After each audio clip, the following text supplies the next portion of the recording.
Hello everyone. आप फिर वहीं कपड़ा रख देना, हम भी वो भी। Good morning. Hello. Good morning, sir. Good morning, sir. Good morning, sir. Hear me? Yes, sir. Yes, sir. अच्छा, स्क्रीन दिखाई दे रही है आपको? Yes, Yes, sir. sir. Yes, sir. Okay. Good morning, sir. अच्छा, बताइए, स्क्रीन दिखाई दे रही है ब्लैक वाली या फिर ये पीडीएफ दिखाई दे रही है? क्या दिखाई दे रहा है आपको? Black वाला sir. Black वाला. ब्लैक वाला दिखाई दे रहा है? Yes, sir. Yes, sir. Just a minute. Okay. दिख रहा है सर स्क्रीन आपका? नहीं तो जैसे मैं स्विच कर रहा हूँ तो दिख रहा है कुछ कि ब्लैक दिख रहा है अभी भी आपको? सर ब्लैक वाला स्क्रीन दिख रहा है. अच्छा हाँ, Black की स्लाइड दिख रही है। हाँ, दिख रहा है. सो हमने दोस्तों लास्ट क्लास तक हमने काइनेमेटिक्स जो है कर लिया था। ओके, तो आज हम शुरू करेंगे न्यूटन्स लॉज ऑफ मोशन। ठीक है, मतलब आज से हम डायनामिक्स शुरू करेंगे। ओके, बट एक बात आपको मैं बता दूं कि जो अभी तक हमने पढ़ा है काइनेमेटिक्स, वो मेरे हिसाब से मैकेनिक्स के लिए सबसे इंपॉर्टेंट पार्ट हमने पढ़ लिया है। ठीक है ना, क्योंकि आगे हम जो भी पढ़ेंगे उसमें जो भी हमने पढ़ा है काइनेमेटिक्स में सिर्फ और सिर्फ उसका यूज आएगा। फॉर एग्जांपल, अगर हम न्यूटन्स लॉज ऑफ मोशन पढ़ेंगे तो न्यूटन्स लॉज ऑफ मोशन तो सिर्फ एक लाइन का होगा। ठीक है ना, उसके बाद में सारी प्रॉब्लम जो है वो काइनेमेटिक्स से ही सॉल्व होगी। ठीक है ना, तो अभी तक जो हमने पढ़ा है वो था फाउंडेशन, तो वो फाउंडेशन आपका क्लियर होना चाहिए। ठीक है, तो आप उसको, जिसका भी वो क्लियर नहीं है, एक बार फिर से रिवाइज कीजिए, एक बार फिर से असाइनमेंट कीजिए, उसको अच्छे से मजबूत कीजिए। समझ गए मेरी बात? Yes.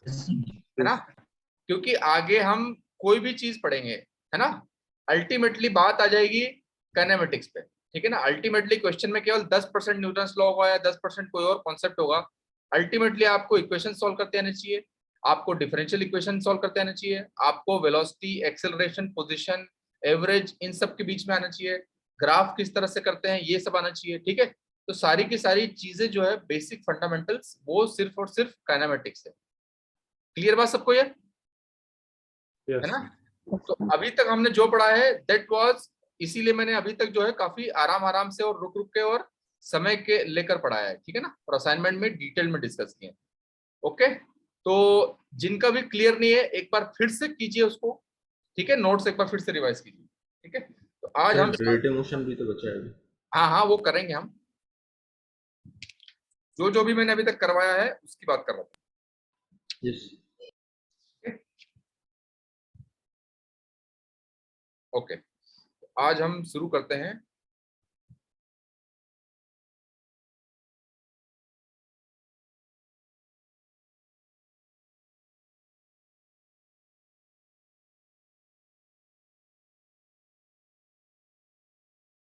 Newton's laws of motion.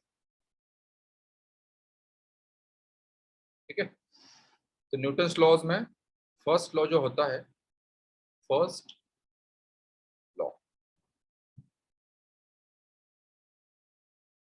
First law क्या कहता है? फर्स्ट लॉ कहता है if net external force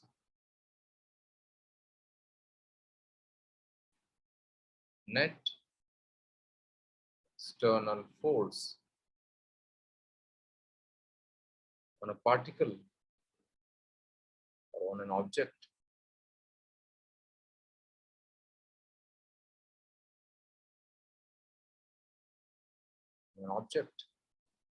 zero,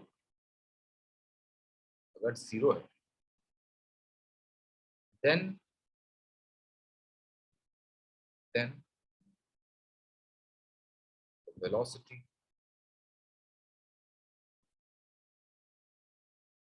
of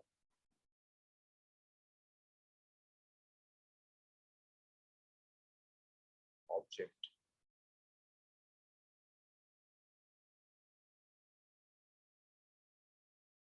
is constant. ठीक है, if net external force on an object is zero then the velocity of the object is constant. इसका मतलब क्या है? That is,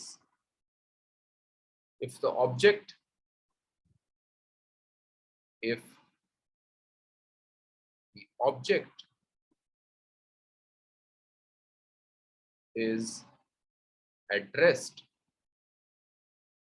the object is at rest, then क्या होगा?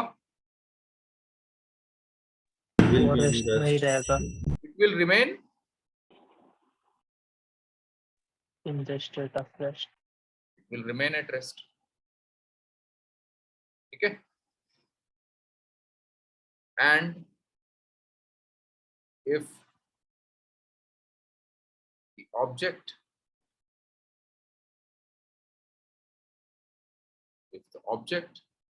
is in motion,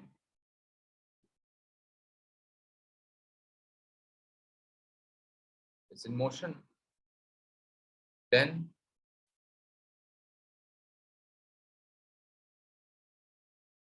will keep moving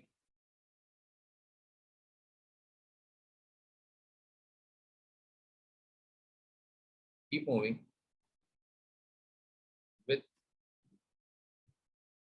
uniform velocity.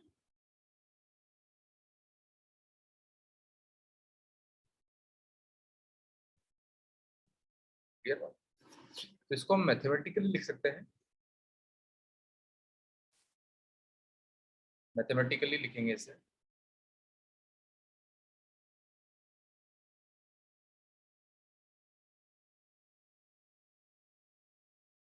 If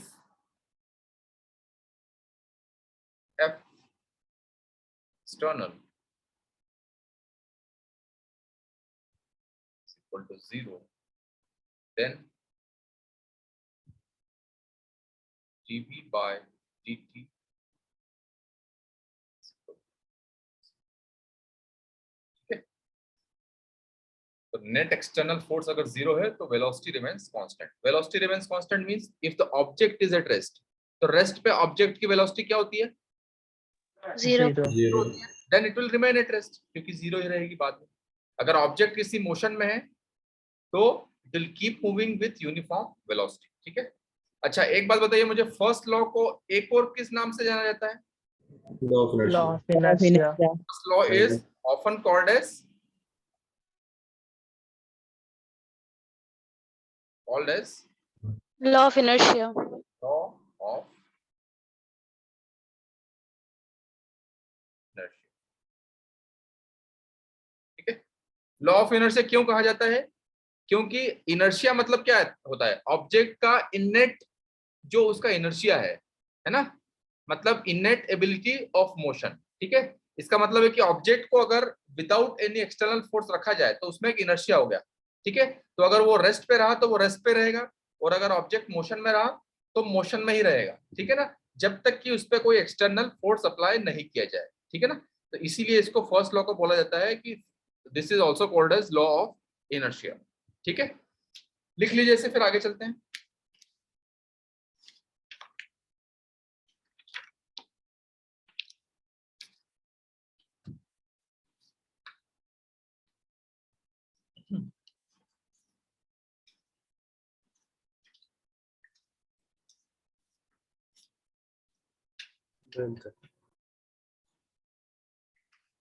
चलिए सब आगे चलते हैं.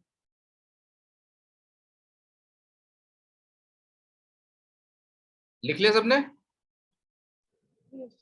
Yes sir. Okay. Now next, just a minute.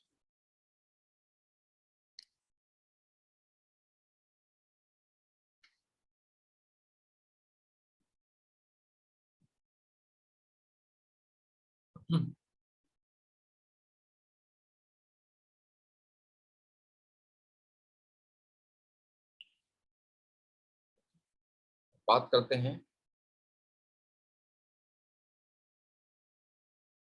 Second law.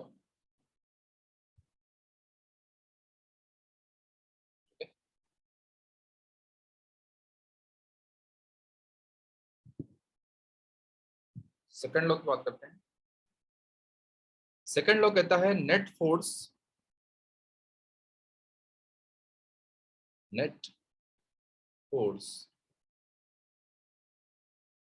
on an object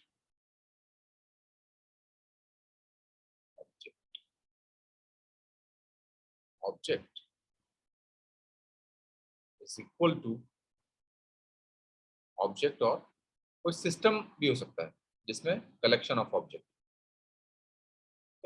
object और system is equal to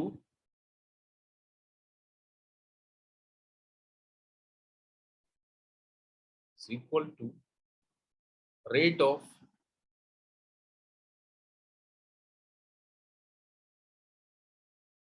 change of, क्या होता है rate of change of? Momentum. Linear momentum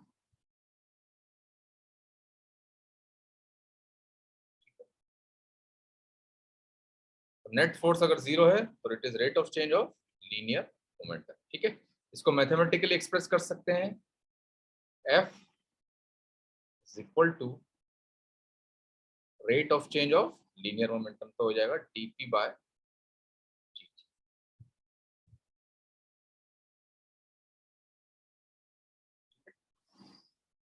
अच्छा, लीनियर मोमेंटम क्या होता है बताइए?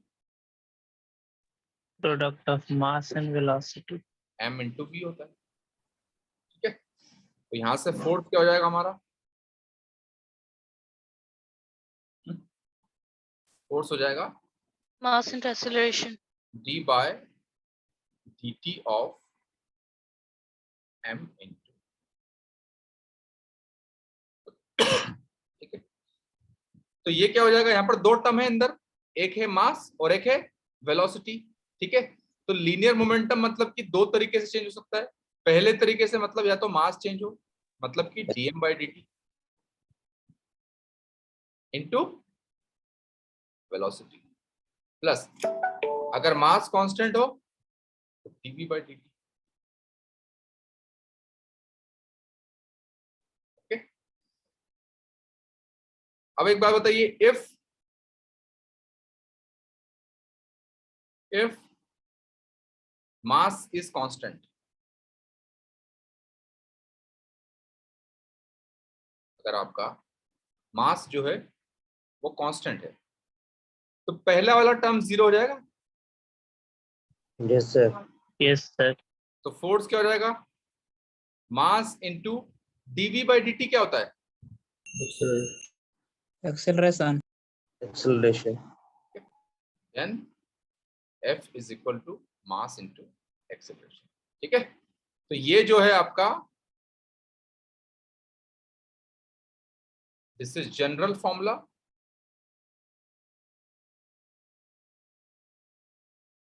बट अगर मास आपका कांस्टेंट है तो ये फॉर्मूला। ठीक है ना, ये आपका स्पेशल केस है। स्पेशल केस कब होगा? जब मास कांस्टेंट होगा। ठीक है, अब एक बात बताइए मुझे, सेकंड लॉ का इंप्लीकेशन क्या है? Second law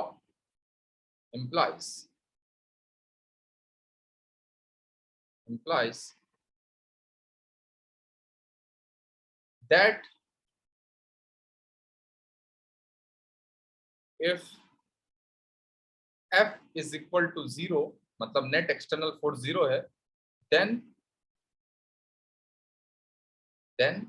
linear momentum is what? Constant. Constant या conserved।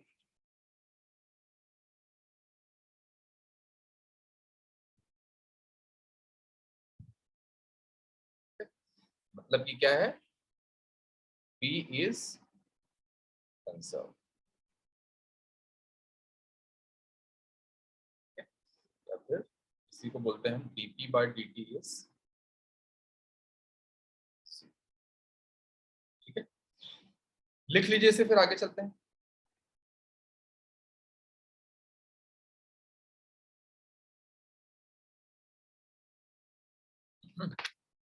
मास वेरिएबल कब होता है? सर जो पूछे एक बार रेज हैंड कर दीजिएगा।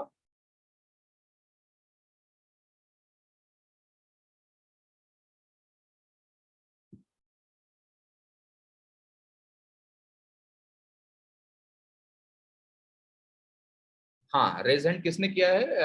प्रज्ञानंद। हाँ बोलिए प्रज्ञानंद। सर मास वेरिएबल कब होता है? मास वेरिएबल जब होता है जब सिस्टम का मास चेंज होता है। फॉर एग्जांपल अगर मान लो कोई बॉल है, ठीक है, वो बॉल जो है दो पार्ट्स में स्प्लिट हो गया तो वेरिएबल मास हो गया। अगर कोई रॉकेट है रॉकेट में क्या होता है, रॉकेट का मास भी होता है और उसके अंदर फ्यूल भी होता है ना। सर और फ्यूल बर्न हो रहा है, तो फ्यूल बर्न हो रहा है तो मास कम होता जाएगा रॉकेट का, तो वो भी वेरिएबल मास सिस्टम हो गया। अगर मान लो कोई आपको कुछ सिस्टम दिया हो जिसमें से रेगुलरली एक इंटरवल पे मास कम होता जा रहा है, तो वो भी एक वेरिएबल मास सिस्टम हो गया।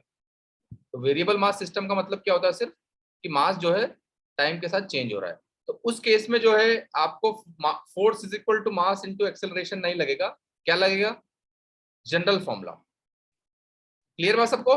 रिलेटिविस्टिक केस में भी आ सकते हैं। ठीक है, अभी हम नॉन रिलेटिविस्टिक की बात कर रहे हैं यहाँ पे। वेरिएबल मास सिस्टम हम अलग से करेंगे, पूरा चैप्टर है। ठीक है सर बात, एक्सटर्नल फोर्स लगाने से मास कैसे चेंज हो सकता है? क्या हुआ? सर एक्सटर्नल फोर्स लगाने से मास कैसे चेंज हो सकता है? एक्सटर्नल फोर्स लगाने से मास चेंज नहीं होगा। एक्सटर्नल फोर्स तो कुछ है, बट सिस्टम का मास अपने आप चेंज हो रहा है। जैसे मैंने बताया था कि रॉकेट जो जा रहा है, तो रॉकेट पे नेट एक्सटर्नल फोर्स तो नीचे ग्रेविटी से लग रहा है ना। रॉकेट ऊपर जा रहा है, बट उसका मास कैसे चेंज होगा, मास चेंज होगा कि फ्यूल है रॉकेट में और वो फ्यूल बर्न करेगा, है ना। Yes sir. तो उसका मास चेंज होगा। सर वाटर प्रवीण, प्रूफ हाँ होता है प्रवीण, ना। हेलो सर, हाँ ये बोल रहा हूँ कि ये मैथमेटिकली तो समझ में आ रहा है, लीनियर मोमेंटम में कंजर्व का, सर वैसे समझ नहीं पा रहे हैं ये लीनियर मोमेंटम कंजर्व का मतलब सर। लीनियर मोमेंटम कंजर्व क्यों? क्योंकि देखिए, अगर किसी कोई ऑब्जेक्ट है, उसके ऊपर कोई फोर्स है ही नहीं, तो उसका मोशन यूनिफॉर्म होगा, तो जैसे चल रहा है वैसे ही चल रहा है वो, तो ये उसका सर, मोमेंटम कंजर्व है। ओके पुरुषार्थ, सर सर ये पूछ रहे थे मोमेंटम का मतलब क्या होता है। मैथमेटिकल तो समझ आता है, हाँ एक्सेलरेशन भी समझ आता है, वेलोसिटी, पर मोमेंटम का क्या मतलब होता है? मोमेंटम का मतलब यही होता है, मतलब देखिए मोमेंटम में क्या कंपोनेंट है, दो कंपोनेंट है, एक मास है और एक वेलोसिटी है। ठीक है, तो मोमेंटम के मतलब दो कंपोनेंट है, मास इज इनर्शिया और वेलोसिटी इज मोशन। तो इनर्शिया और मोशन का जो कंबाइंड इफेक्ट होता है उसे मोमेंटम कहते हैं। अच्छा, ठीक है, और ये पी कंजर्व जो लिखा है, इसको पी कांस्टेंट भी लिख सकते हैं क्या? हाँ पहले तो बिल्कुल बिल्कुल। डीपी। कंजर्व, कंजर्व का मतलब होता है कांस्टेंट इन टाइम। अच्छा ठीक है, थैंक यू सर। लिख लिया आप लोगों ने सब ये? सर प्रवीण, हाँ प्रवीण पूछिए। यस सर, हो गया। ठीक है, ओके। सर मोमेंटम लेते हैं या चेंज इन मोमेंटम लेते हैं हमेशा? देखिए यहाँ पे यहाँ पर जो है equal to rate of change of momentum, क्योंकि डीपी बाई डी है ना, रेट ऑफ चेंज होता है ना DP by D.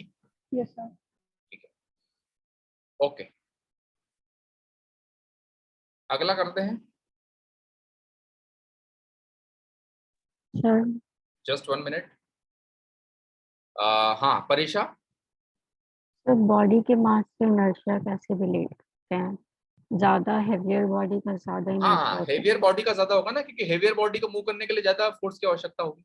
Okay sir. ठीक है, और हम लोग जब बिल्कुल ही लाइटर पार्टिकल्स की बात करते हैं, या फिर जहाँ जस्ट मास जैसे 0 हो गया फोटॉन का, हाँ तो नहीं, वहाँ पे फोटोन जो है मैम वो रिलेटिविस्टिक में रहता है, तो उसकी बात अभी हम नहीं कर रहे हैं। जो एनालिसिस कर रहे हैं अच्छा ठीक नॉन है सर, रिलेटिविस्टिक। सिर्फ क्लासिकल के लिए। हाँ ठीक है। Non relativistic. ओके, अब बात करेंगे हम थर्ड लॉ। प्रवीण आपका हो गया क्वेश्चन?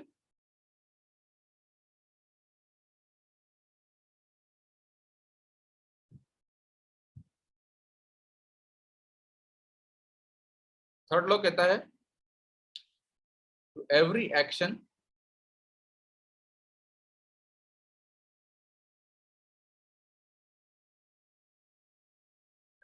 और एक्शन का मतलब यहां पर है फोर्स से।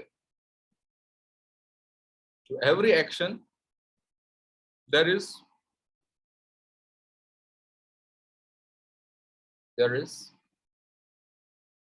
an equal and opposite reaction।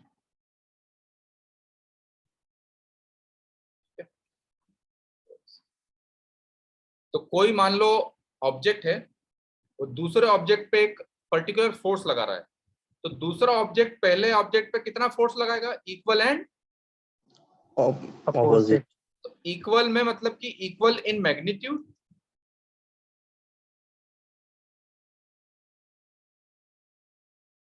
और ऑपोजिट इन डायरेक्शन। डायरेक्शन। ठीक है, तो इसका मतलब क्या है कि अगर मान लो एग्जांपल के लिए लेते हैं, दो ब्लॉक है, मतलब ये मान लो पहला ब्लॉक है और ये मान लो दूसरा ब्लॉक।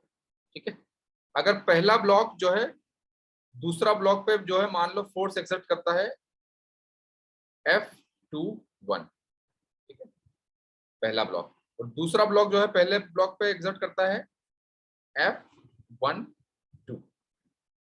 ठीक है। तो बताइए F21 इज इक्वल टू क्या होगा?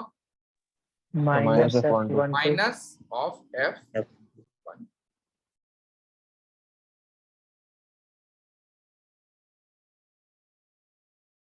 ठीक है, लिख लीजिए इसे, फिर हम इन बेसिस के ऊपर प्रॉब्लम्स करेंगे। जो भी हमने सीखा है इसके बेसिस पे प्रॉब्लम्स करेंगे।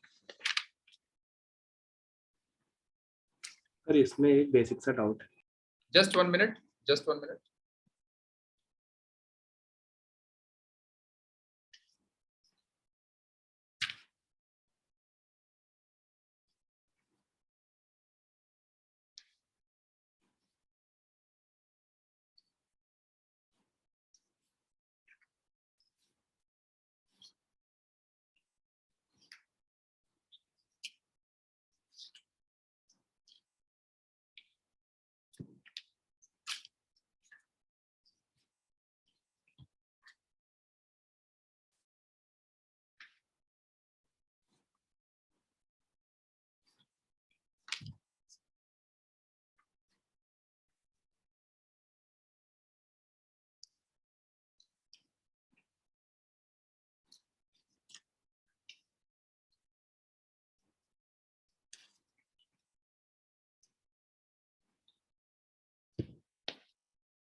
सर हो गया नोट।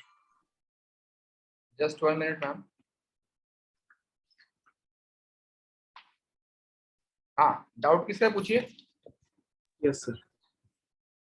सर इसमें अगर हम कोई बॉडी कंसीडर करें वो मूव कर रही है, तो सर अगर उसमें फोर्स इक्वल और अपोजिट लग रहा है तो सर उसमें तो स्टेशनरी रहना चाहिए हमेशा। सर कोई भी बॉडी नहीं, देखिए 2 के ऊपर 1 फोर्स लगा रहा है ना, तो 2 के ऊपर तो नेट एक्सटर्नल फोर्स F21 हो जाएगा। Yes sir. तो स्टेशनरी क्यों रहेगा? अपोजिट फोर्स भी तो लग रहा है साथ में। नहीं, 2 के ऊपर जो है, देखिए 2 के ऊपर केवल एक ही फोर्स लग रहा है, वो है F21 इस डायरेक्शन में। तो 2 का तो मोशन होगा ना, अगर केवल 2 को कंसीडर करें। अपोजिट मोशन जो है वो 1 के ऊपर लग रहा है इधर F1, तो 2 के ऊपर तो इधर फोर्स लग रहा है ना, तो 2 को सिर्फ कंसीडर किया जाए तो 2 के ऊपर तो नेट एक्सटर्नल फोर्स कुछ है इधर, तो इसका मोशन स्टेशनरी क्यों होगा फिर? क्लियर है? सर अच्छे से भी क्लियर नहीं हुआ हैं? सर, नहीं हुआ क्लियर। देखिए 2 ब्लॉक से 1 और 2, ठीक है, तो मैंने बोला है कि दोनों आपस में जो है इक्वल एंड अपोजिट रिएक्शन देंगे, ठीक है। तो केवल 2 को देखा जाए तो 2 के ऊपर तो केवल एक ही फोर्स लग रहा है ना, F21 इधर, और 2-1 के ऊपर F12 लग रहा है, तो 2 केवल ऊपर तो F21 लग रहा है, तो 0 थोड़ी है 2 के ऊपर। नेट एक्सटर्नल फोर्स है कुछ, तो नेट एक्सटर्नल फोर्स है कुछ, तो नेट एक्सेलरेशन होगा, नेट एक्सेलरेशन होगा तो कुछ मोशन होगा उसका। समझ के बात? तो सेम ऐसे ही फिर उसमें 1 में भी तो होगा। हाँ, तो 1 जब 1 को कंसीडर करेंगे तो 1 में इधर होगा, तो 1 का मोशन भी होगा कुछ। जब दोनों मूव करने लग गए तो हम कह सकते हैं कि दोनों एक दूसरे से मतलब फिर स्टेशनरी हो जाएंगे ना फिर तो। नहीं, स्टेशनरी दोनों ऑब्जेक्ट्स के ऊपर नेट एक्सटर्नल फोर्स 0 है, तो पूरे के पूरे सिस्टम पे अगर नेट 0 है तो स्टेशनरी रहेगा। ठीक है, स्मॉलेस्ट फोर्स कंसीडर कर सकते हैं क्या? एक मिनट, कौन पूछ रहा है? अंकित पूछ रहा है? Yes sir. हाँ अंकित बोलिए। सर ये जो थर्ड लॉ है वो किस टाइप का फोर्स के लिए वैलिड है, नॉन कॉन्टैक्ट और कॉन्टैक्ट? ये दोनों के लिए वैलिड है, नॉन कॉन्टैक्ट और कॉन्टैक्ट के लिए।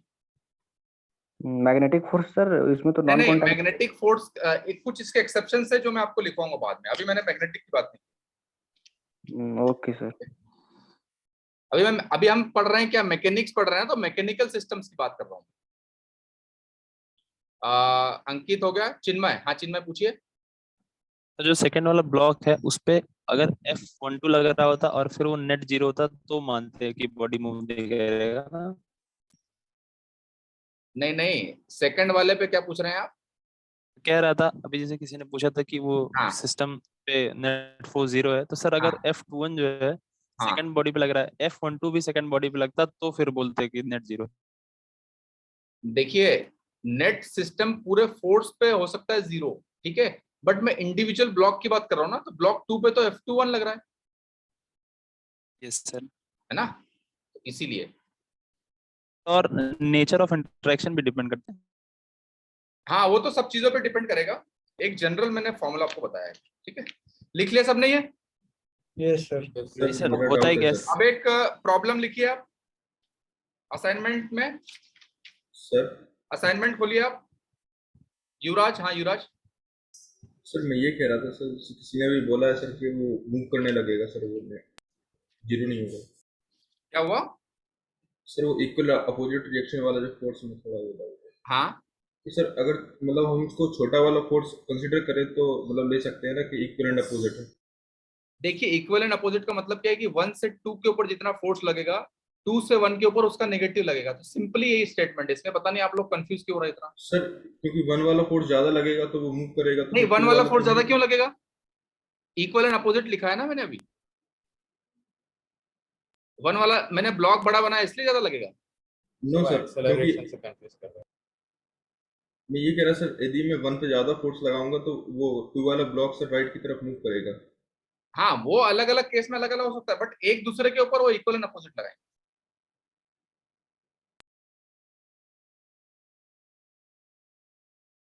चलिए अगला आप क्वेश्चन ट्राई कीजिए। सर कुछ ही नहीं क्वेश्चन बोल दीजिएगा, क्वेश्चन बोल दीजिएगा सर, क्योंकि असाइनमेंट ना हम लोग की अलग है, हम लोग की अलग है जो बुकलेट है। असाइनमेंट 2.1 का कीजिए।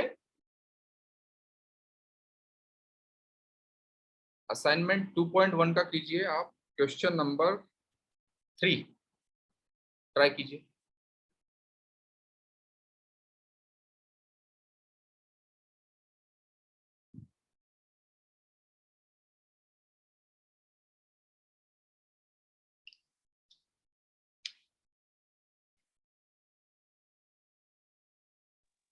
सर हमारे पास अभी असाइनमेंट नहीं है सर 2। असाइनमेंट मैंने अपलोड करा दिए हैं एप्लीकेशन में।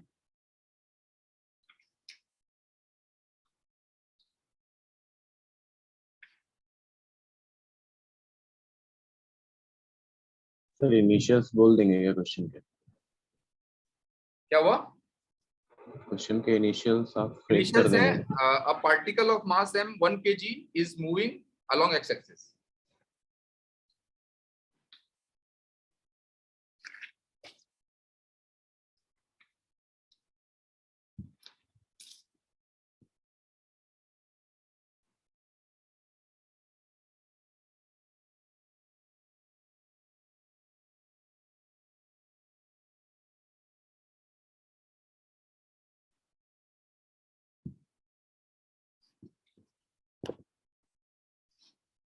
सर आज ही अपलोड किया था क्या? असाइनमेंट तो मैंने कब से अपलोड करा दिए हैं यार। अपलोड नहीं हुआ है सर। नहीं हुआ है सर हमारा। असाइनमेंट अपलोड नहीं हुआ क्या? No sir. नहीं हुआ है सर। ओके तो जस्ट 1 मिनट सर। ओके मैं इसकी फोटो खींच के भेज दूं टेलीग्राम पे? सर जेएनयू 2009 का है। Yes sir. सर भेज दीजिए। Okay, just 1 minute.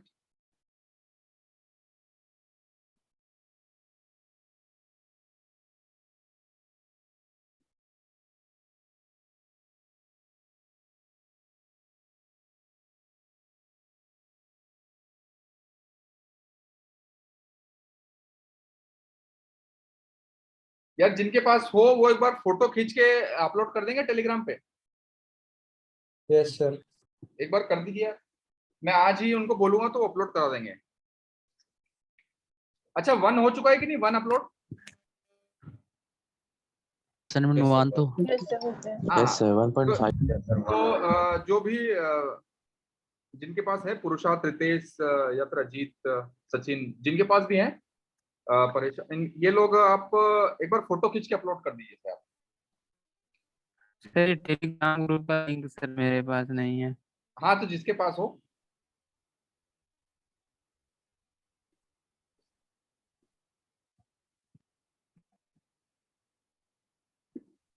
Sir join करने के लिए बोल रहा है सर, मैं क्या ज्वाइन नहीं है नहीं आपके हो पाया पास? हूँ अभी। टेलीग्राम ज्वाइन नहीं है तो आप, सर टेलीग्राम ग्रुप को जो, तो आपने अभी ज्वाइन किया है क्या? नहीं सर तो आप एडमिन नहीं थे ना, इसकी वजह से सर आप नहीं कर पाए। आ गया सर। ओके, तो जिनके पास हो मतलब गया। टेलीग्राम ग्रुप नहीं है वो क्या कर सकते हैं बताइए मुझे। आप दूसरे लिंक स्टूडेंट से सर कनेक्टेड है आप क्या? सर यहाँ पे लिंक आप अपना दे सकते हैं सर, अभी तुरंत ज्वाइन कर लेंगे, उसमें कोई टाइम थोड़ी लगता है। नहीं तो लिंक यस किसको सर। दूं मैं? सर यहाँ पे आप सर चैट यहाँ पे बॉक्स में चैट डाल सकते हैं। अच्छा अच्छा, जस्ट 1 मिनट, मैं देखता हूँ। ओके,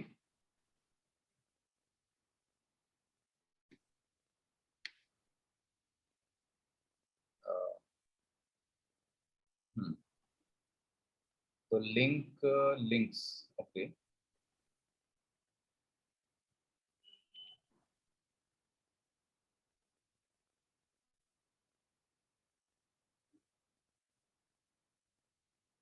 ये किस में होता है ऑप्शन? लिंक्स में होता है ना ऑप्शन?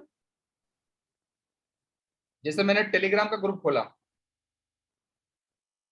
वहाँ आप अपने आईडी को क्लिक करिए सर, हाँ, आईडी को मैंने क्लिक किया। जहाँ पे आप प्राइवेसी सेटिंग किए थे ना वहीं पे लिंक है। Just 1 minute.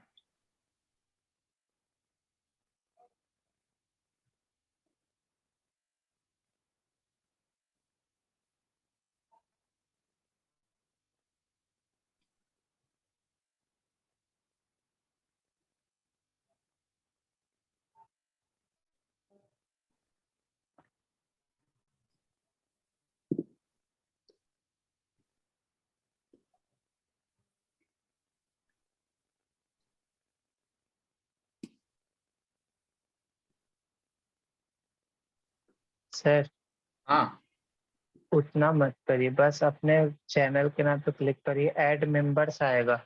ऐड मेंबर्स पे क्लिक करेंगे ना तो इनवाइट वाया ग्रुप लिंक आएगा, उस पे क्लिक करिए, नहीं नहीं, लिंक को चैनल पिक कॉपी। किया मैंने और ऐड नंबर्स किया। अच्छा, तो इनवाइट हाँ वाला ग्रुप लिंक, ओके ठीक है। हाँ, वो कॉपी लिंक करके, कॉपी कर लीजिए। ठीक है। हाँ भेज दीजिए आप। Okay, thank you thank you.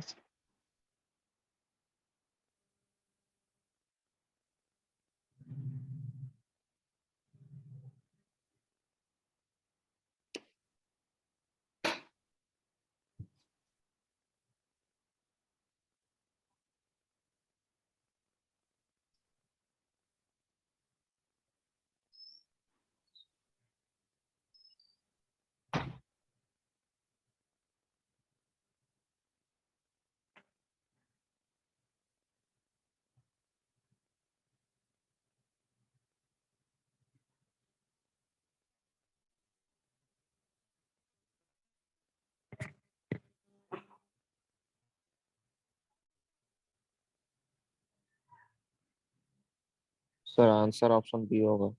Hello sir, hello.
कर लिया सबने? Yes sir. Okay, option B आ रहा है मेरा। हाँ हाँ, एक मिनट। 4500 है। ओके, तो क्या रहा है option? B. Sir B. Option क्या रहा है? बी। B sir. तो देख लेते हैं एक बार इसको। पार्टिकल अच्छा जिनका हो चुका है वो आप ट्राई कीजिए, मैं जब तक इसको कराता हूँ। वो ट्राई कीजिए आप, क्वेश्चन नंबर 8 ट्राई कीजिए, जिनका हो चुका है। और जिनका नहीं हुआ एक बार देखिए इधर, इनिशियल्स बता दीजिएगा। Just question number 8। और पुरुषार्थ आप एक बार कीजिए, क्वेश्चन नंबर 8 का फोटो डाल दीजिए यार वहाँ पे। सर अपने पास जो असाइनमेंट है ना वो पिछले साल की है, तो उसमें और आज इस समय के असाइनमेंट में बहुत डिफरेंस है। हम लोग बोले कि मैम अपलोड करा दीजिए, तो वो आपसे बोलेंगे। वो बोलेंगे कि कैसे पूछ के करेंगे। Position vector of particle of mass m, मैंने भेज दिया। जिनके पास भी हो एक बार भेज दीजिए। आज की बस दिक्कत है, फिर मैं आज अपलोड करा दूँ। ठीक है जी, ठीक है। तो जिनका नहीं हुआ एक बार देखिए था किस तरीके से करेंगे इसको। सर मेरे पास है बट मतलब टेलीग्राम ग्रुप में तो मुझे मतलब कोई आइडिया नहीं आता है, पर व्हाट्सएप ग्रुप में मैं भेज दूं। हाँ ठीक है, बिल्कुल, आप बस कनेक्ट हो जाओ उससे, और क्या। ओके सर, मैं व्हाट्सएप ग्रुप पे भेज दे रहा हूँ। ठीक है, श्योर। ओके, तो इसने दिया हुआ थर्ड क्वेश्चन देखते हैं। इसमें दिया particle of mass 1 kg is moving along x axis. ठीक है, there is no force on the particle except during the time interval between 0 and 5। ठीक है, when the force is of the form Ft is equal to 12t square act on it. If the velocity of the particle at t is equal to 0 at 5 meter per second 500 meter per second, its velocity at t is equal to 10 is। ठीक है, तो सबसे पहले एक बार line दिया है, मान लो suppose time interval की बात कर लेते हैं। t इज इक्वल टू 0 से सपोर्ट पार्टिकल ने स्टार्ट किया है, और उसके ऊपर और ये है t इज इक्वल टू 10। ठीक है, तो उसने बोला है कि सबसे पहले बात तो मास दिया हुआ है 1 kg। क्लियर बात? तो t इज इक्वल टू 0 से उसने बोला है कि 0 से 5 के बीच में जो ft लग रहा है, कितना लग रहा है वो 12t स्क्वायर। 0 से 5 के बीच में इतना ft लग रहा है। ठीक है, उसने बोला है कि 0 से 5 के अलावा कहीं भी फोर्स नहीं है, मतलब यहाँ पे फोर्स जो है वो है 0 है। ठीक है, अब उसने बोला है कि the velocity of the particle at t is equal to 0 is 500 metre per second. मतलब 0 पे जो वेलोसिटी है वो है 500 मीटर पर सेकंड। ठीक है, और हमें निकालना है what is the velocity at 10। तो हमें वेलोसिटी एट 10 निकालना। ठीक है, तो अब बताइए मुझे आप, ये जो प्रॉब्लम है इसको हमें कितने इंटरवल्स में डिवाइड करना पड़ेगा?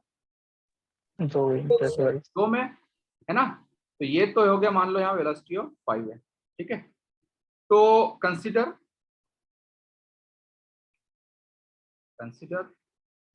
इंटरवल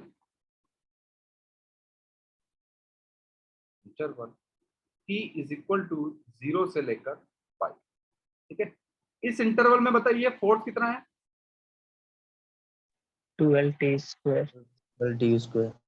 ठीक है, और मास 1 kg है हमेशा, तो फोर्स को हम क्या लिख सकते हैं? F into m into acceleration is equal to 12t square, और m जो है वो है 1। तो यहां से a कितना जाएगा? 12t square. अब एक बात बताइए मुझे,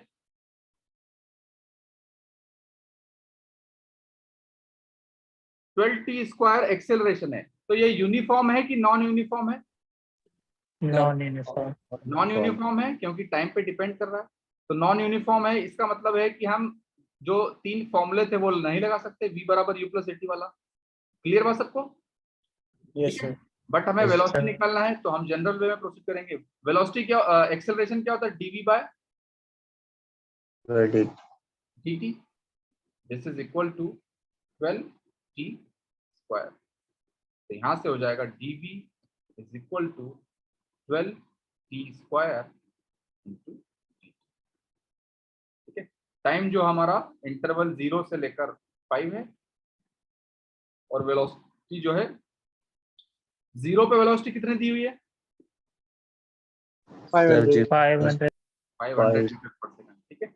और यहाँ पे हो जाएगा वेलोसिटी एट 5, ठीक है। तो यहाँ से हो जाएगा velocity at 5 minus 500 is equal to, ये तो इधर है 12 और टी स्क्वायर का हो जाएगा टी क्यूब बाय 3, तो ओवरऑल हो जाएगा 4 टी क्यूब। और लिमिट्स जो है हमारी टाइम की 0 से लेकर 5 तक। तो वेलोसिटी एट 5 कितना हो जाएगा? इधर से तो हो जाएगा 500 और यहाँ से हो जाएगा कितना हो जाएगा? 4 इंटू 5 क्यूब कितना होता है? 125, है ना। तो 4 इंटू 125 मीन्स 500 है ना। तो वेलोसिटी एट 5 कितना आ गया? 1000 मीटर्स पर। अब बात बताइए मुझे, consider interval t is equal to 5 to 10। 5 to 10 में फोर्स कितना है? 0 फोर्स 0 है। तो न्यूटन का पहला नियम क्या बताए कि अगर फोर्स 0 है तो पार्टिकल का मोशन यूनिफॉर्म होगा, ठीक है ना। तो मोशन यूनिफॉर्म होगा मतलब वेलोसिटी जो है उसकी कांस्टेंट रहेगी। Sir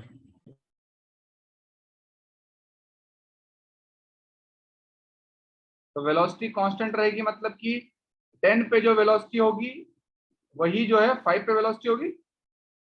yes sir. तो 5 पे वेलोसिटी हमने निकाल ली है 1000 मीटर पर सेकेंड। तो आंसर हो जाएगा इसका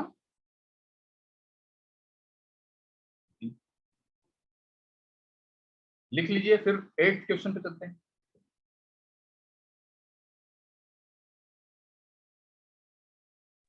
सर हाँ सर इसको न्यूटन के सेकेंड लॉ से नहीं कर सकते क्या?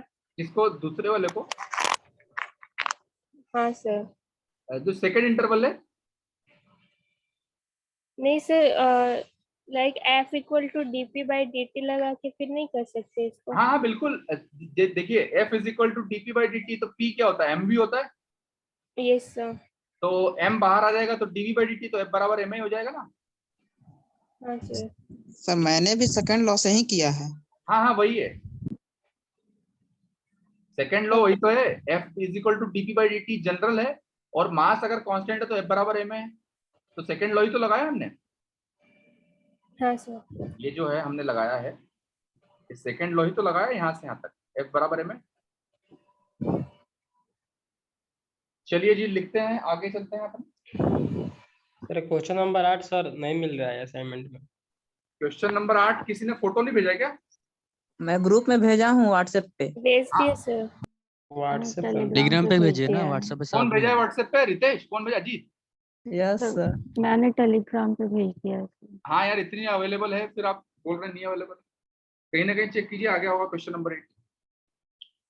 क्वेश्चन नंबर 8 ये लिख लिया आप लोगों ने सब? यस ठीक।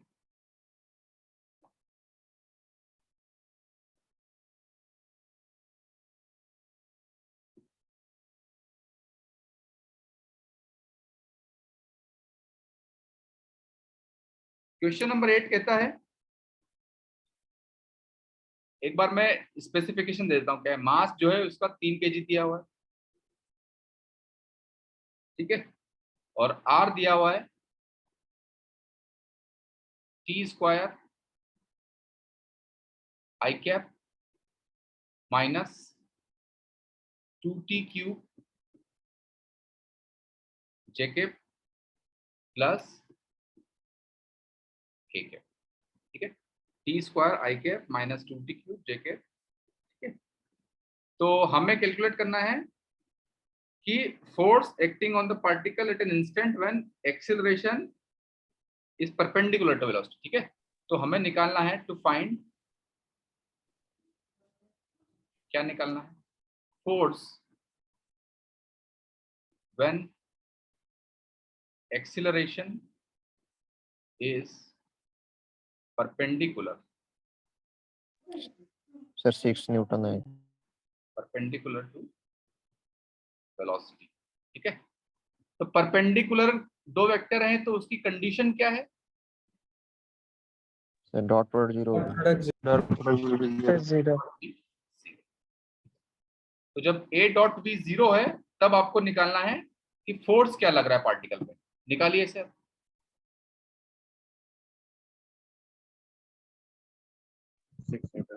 Six Newton.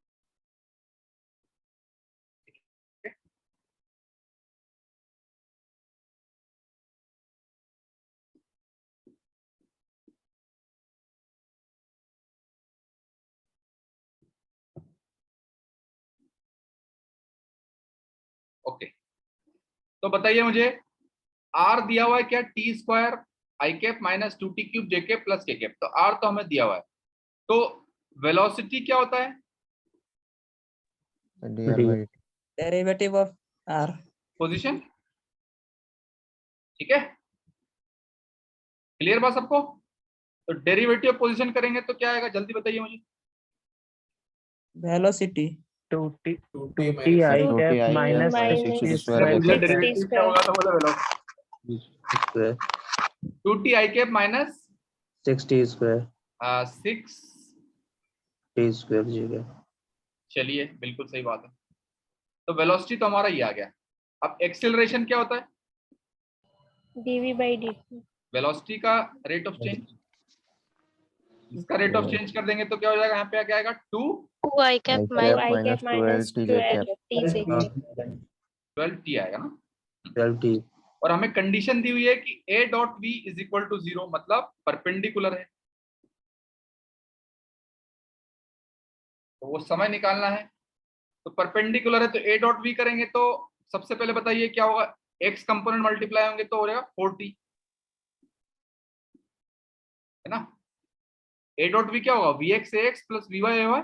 तो vx ax क्या हो जाएगा? 2t इंटू 2 इज 4t, और vy ay कितना होगा? 72t cube 72t cube. ये हमारा हो जाएगा 0। तो यहाँ से एक t बाहर आएगा, 4 plus 72 t square is equal to. तो यहाँ से t की वैल्यूज क्या क्या आएंगी? 0 और एक नेगेटिव में 0 आएगी और बाकी तो इमेजिनरी आएगी। Yes sir. तो रियल में केवल 0 है। तो t इज इक्वल टू 0 पे जो है वेलोसिटी और एक्सेलरेशन परपेंडिकुलर होगा। तो at t is equal to 0 पे देख लेते हैं एक्सेलरेशन क्या होगा। बस यहाँ पर 0 पुट कर दीजिए। क्या होगा एक्सेलरेशन? 2i कैप माइनस जे कैप वाला तो 0 हो जाएगा। Yes sir. अच्छा, हमें निकालना है क्या? फोर्स। तो फोर्स क्या होता है? Mass into acceleration. तो ये हो जाएगा, मास दिया हुआ है 3 और एक्सेलरेशन है 2i cap. Force is nothing but 6i cap. तो कौन सा आंसर हो जाएगा? ए, 6 न्यूटन बाई कैप। अच्छा, आपको न्यूटन का फॉर्मूला तो बताया है। न्यूटन क्या होता है? फोर्स की, है ना, फोर्स की डायमेंशन न्यूटन होती है, यूनिट। ठीक है, तो 1 न्यूटन बराबर क्या होता है? 1 kg पर kg मीटर पर सेकेंड माइनस, है ना। अंकित बोलिए। सर वो एक्सेलरेशन की जगह पर dv by dt यूज कर सकते हैं, तो उस हिसाब से तो सर 0 आना चाहिए, क्योंकि एक्सेलरेशन की जगह dv by dt। हाँ, तो ये dv by dt से तो निकाला था हमने एक्सेलरेशन। एक्सेलरेशन को हमने v डॉट ही किया है, मतलब dv by dt। तो इसका dv by dt करेंगे तो 2t का 2 आ जाएगा और 60 स्क्वायर का 12t आ जाएगा। 0 कहाँ से आएगा? सर मुझे थोड़ा बताइए। नीचे कहते हैं। डाउट क्या है अंकित आपका? सर मेरा दिग्विजय बोल रहा हूँ। हाँ दिग्विजय। सर वो नीचे में किया है ना, यहाँ पे a dot v equal to 0, तो 4t plus 22t to the power cube है वहाँ पे। हाँ ये कैसे? देखिए डॉट प्रोडक्ट क्या होता है कि vx into ax plus vy into ay plus vz into az। Sir तो vx 2t है और ax 2t है, तो 2t इंटू 2 4t हो जाएगा। ओके ओके 6 ओके समझ में आया। दो वेक्टर्स का dot product. Okay sir just 1 minute. हाँ बोलिए। सर एक्सेलरेशन अगर t इक्वल टू 0 पे 2i कैप आया है, तो इस एक्सेलरेशन को अगर इंटीग्रेट हम लोग कर दे तो क्या वेलोसिटी एट 0 सेकंड आ जाएगा वो? नहीं नहीं नहीं नहीं, इंटीग्रेट करते हैं, ये तो इंस्टेंटेनियस है ना। इंटीग्रेट करते हैं तो उस जनरल टी की फॉर्म को हम इंटीग्रेट करते हैं किसी इंटरवल पे। ठीक है ओके। अंकित, हाँ अंकित पूछिए। सॉरी सर, हो गया था। हाँ ठीक है, चलिए जी अगला क्वेश्चन ट्राई कीजिए आप लोग। Question number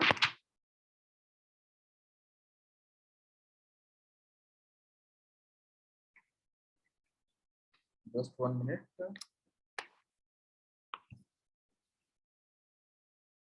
question number 23 try कीजिए आप।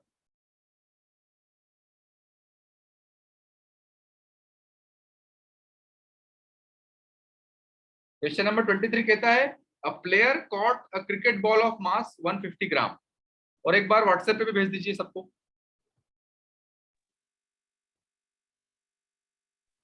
टेलीग्राम पर ही भेज सर रही है टेलीग्राम में बोल दीजिए व्हाट्सएप सर, पे व्हाट्सएप अलग ग्रुप अलग में ग्रुप हाँ में। टेलीग्राम पे सब भेज दीजिए। अ प्लेयर कॉट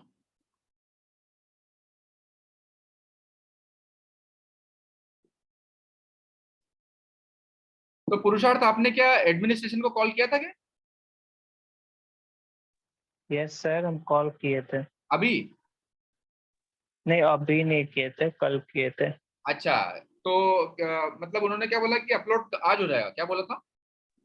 अपलोड के रिकॉर्डिंग नहीं बोले थे सर, हम इसलिए बोले थे कि हम लोग प्रीवियस ईयर के हैं तो हम लोग की बुकलेट दूसरी है। आप जो असाइनमेंट बनाए हैं ना नई वाली, अच्छा उसका अच्छा। पैटर्न दूसरा है, तो हम लोग के पास बुकलेट रहने का भी कोई फायदा नहीं है, नहीं इसलिए तो हम लोग कह रहे नहीं थे तो कि आपको अपलोड नया करा दें। मटेरियल, मुझे ये नहीं समझ में आ रहा है नहीं कि मैंने आपसे पूछा था जब फर्स्ट वीक ऑफ अगस्त में, तो आपने बोला था कि हाँ 15 अगस्त तक आ जाएगा मटेरियल सबके पास, तो अभी तक नहीं आया क्या मटेरियल? मटेरियल हम लोग का पुराने साल का है ना, हम लोग को नया मटेरियल नहीं मिलेगा। अच्छा तो आपको नहीं मिलेगा, तो जो नए बच्चे हैं नहीं नहीं सर, नए हम लोग नए को बच्चों के पास 38 मटेरियल आ चुका है कि नहीं? नहीं सर, हम लोग जो 30 जुलाई के बैच के जो है, तो हम लोग हाँ पूछे थे कि कब हाँ आएगा, तो बताया गया था कि 15 अगस्त के बाद आएगा, लेकिन अभी तक आया नहीं। डिस्पैच हो गया है, बस 2-3 दिन में आ जाएगा। ठीक है ठीक है। तो जब तक मैं पीडीएफ अपलोड करा दूंगा, नहीं तो फिर वो एप्लीकेशन पे। Okay sir. ओके पुराने बुक ये तो 23 पेज नंबर पे है, 54%।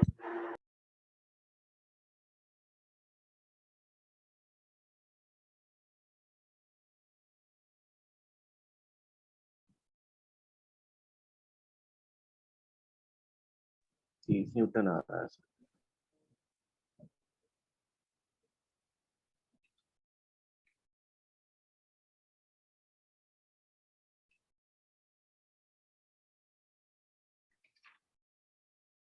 30 न्यूटन।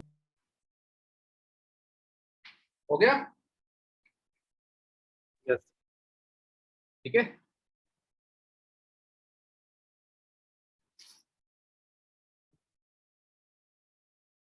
तो देखिए क्वेश्चन क्या बोल रहा है, a player caught a cricket ball of mass 150 grams moving at a speed of 20 meters per second। ठीक है, तो 150 ग्राम की एक बॉल है। ठीक है,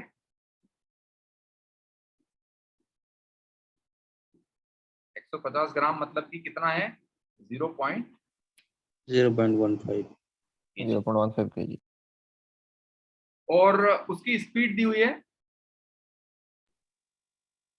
20 मीटर पर सेकंड से चल रही है वो बॉल। ठीक है, तो ये बॉल है 20 मीटर पर सेकंड से चल रही है।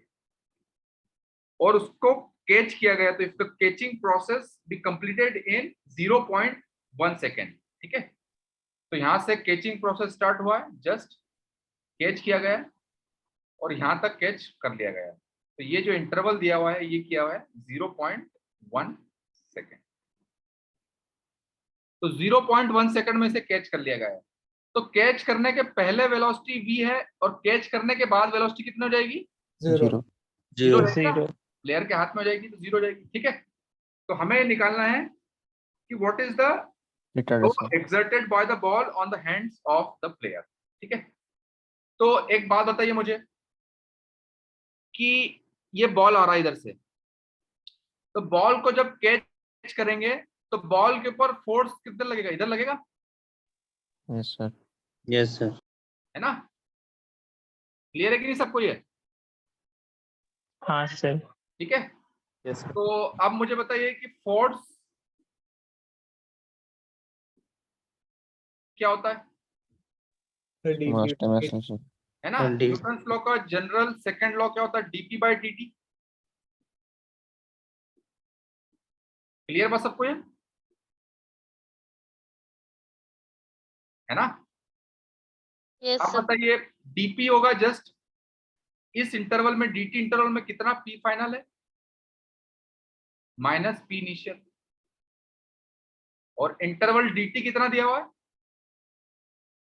0.1। अच्छा, अब पी फाइनल की बात कर लेते हैं। तो पी फाइनल क्या होगा? Mass into v final. Mass तो दिया हुआ है 0.15। 0 और वी फाइनल कितना हो जाएगा? 0। कैच होने के बाद में वेलोसिटी 0 हो जाएगी। तो फाइनल मोमेंटम तो जो है पार्टिकल का 0 है, मतलब ऑब्जेक्ट का। ठीक है, पी इनिशियल कितना है? Mass into v initial. तो मास है 0.15 और वी इनिशियल कितना दिया हुआ है? 20 मीटर पर सेकंड। सेंटीमीटर पर सेकंड। तो पी इनिशियल कितना हो जाएगा? 20 इंटू 0.15 तो 3। ठीक है, तो फोर्स जो हो जाएगा वो हो जाएगा हमारा कितना हो जाएगा? पी फाइनल कितना है? 0 माइनस 0 माइनस 3 डिवाइडेड बाय 0.1। तो कितना हो जाएगा? Minus 30 Newton. ठीक है, अच्छा ये जो हमने फोर्स निकाला है this is force on ball. समझ गए बात? ठीक है ना? तो फोर्स हमसे पूछा क्या है कि फोर्स हमसे पूछा है कि force on the hands of the player.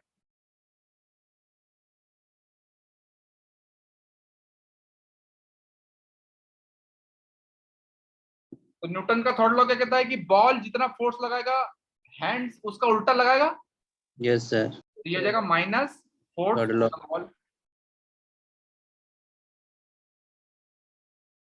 तो जाएगा माइनस और फोर्स ऑन द बॉल है माइनस 30 न्यूटन। तो ये हो जाएगा 30। तो क्या आंसर हो जाएगा इसका? बी। लिख लीजिए इसे सर। Just 1 minute.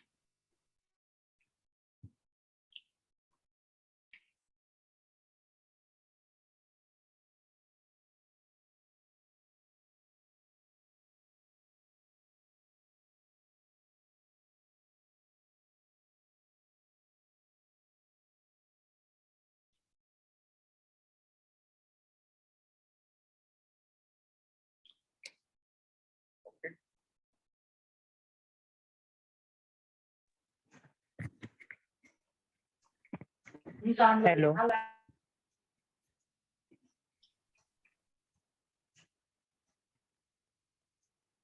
सर। अच्छा, जिनका हो चुका है वो ट्राई कीजिए, जिनका हो चुका है वो... हाँ बोलिए सर। ये बोला था ये फोर्स कैसे सर? क्या हुआ सर? कैसे पता चला कि ये फोर्स सर बॉल? देखिए जो बॉल है उसके ऊपर फोर्स लगेगा तो force on the ball is rate of change of ball. Yes sir. समझ रहे बात? Force on the ball is rate of change of ball by dt। ठीक है, यस। ओके। तो जिनका हो चुका है सर वो ट्राई कीजिए। Question number sir 48। ऐसे भी तो कर सकते हैं कि बॉल रुक रही है तो retard. Just 1 minute. Question number 48 try कीजिए जिनका हो चुका है।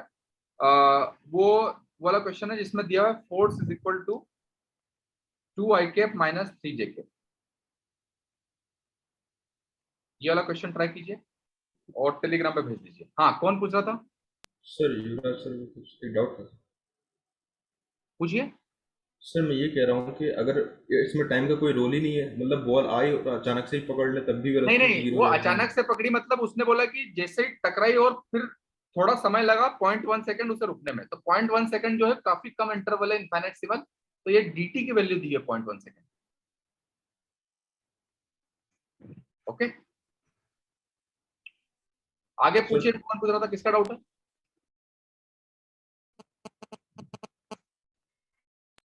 यूनिफॉर्म एक्सेलरेशन वाले फॉर्मूले से लगा। देखिए, यूनिफॉर्म एक्सेलरेशन वाले फॉर्मूले से कैसे करेंगे आप, बताइए। यहाँ पर एक्सेलरेशन की बात कैसे? और u की वैल्यू आ जाएगी। एक्सेलरेशन क्या होगा बताइए?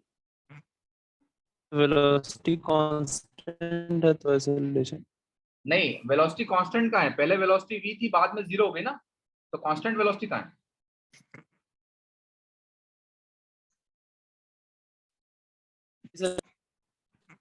डिपेंड नहीं कर रही ना किसी टाइम पे। अरे एक एक करके हाथ उठाइए यार, बहुत सारे आ गए इसमें। कौन पूछ रहा है अभी? रेज हैंड करके पूछिए।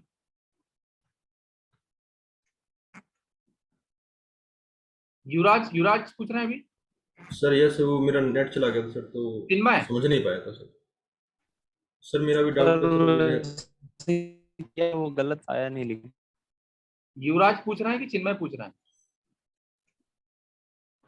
सर मुझे भी पूछना है सर वो, क्योंकि पहले आपने बताया सर वो नेट चला गया था सर, तो समझ नहीं पाया था। अच्छा। सर ये मुझे ये समझ नहीं आ रहा था सर कि टाइम का फिर रोल ही क्या है सर, अचानक से भी पकड़ ले या फिर तब नहीं, फोर्स ज्यादा अचानक लगेगी? से, अरे देखिए जब बॉल हाथ में आएगी तो कुछ समय के बाद ही रुकेगी ना, एकदम से कैसे रुक जाएगी? थोड़ा सा तो समय लगेगा ना, इसीलिए बहुत कम समय दिया। देखो 0.1 सेकंड, ऐसा नहीं दिया हुआ कि 10 सेकंड तक कैची कर रहा सर है। यदि ज्यादा टाइम दे देगा तो फोर्स कम लगेगा सर, तो उसके लिए कैसे फिर करेंगे? ज्यादा टाइम के लिए फिर डेल्टा पी बाई डेल्टा जो, तो नीचे जितना टाइम लगा हुआ आएगा। उसमें क्या है कि उसमें आपको फिर फोर्स जो है चेंज होगा समय के साथ। Yes sir. ठीक है, चिन्मय पूछे। चिन्मय तो ऐसे भी किया था, गलत नहीं आया था क्या? यूनिफॉर्म एक्सेलरेशन वाले फॉर्मूले से किया था तो गलत आया यूनिफॉर्म एक्सेलरेशन वाले फॉर्मूले से किया तो गलत, तो एक्सेलरेशन आपने कैसे निकाला? नहीं था सर। फाइनल वेलोसिटी 0 हो गया। एक्सेलरेशन कैसे निकाला? फाइनल वेलोसिटी 0 हो गया। हाँ, फिर और फिर u को सर 20 रख दिया और यहाँ से एक्सेलरेशन निकाल लिया, उसके बाद f = m। हाँ, तो एक्सेलरेशन आपको क्या है वहां से? सबसे पहले आपको ये किसने बताया कि एक्सेलरेशन यूनिफॉर्म होगा? ऐसा थोड़ी बोला है क्वेश्चन में। ठीक है, ओके। 48 ट्राई की। बी ऑप्शन आ रहा है। ठीक है, ओके। टेलीग्राम पे भेज दिया गया इसे 48 को। Yes sir. ओके,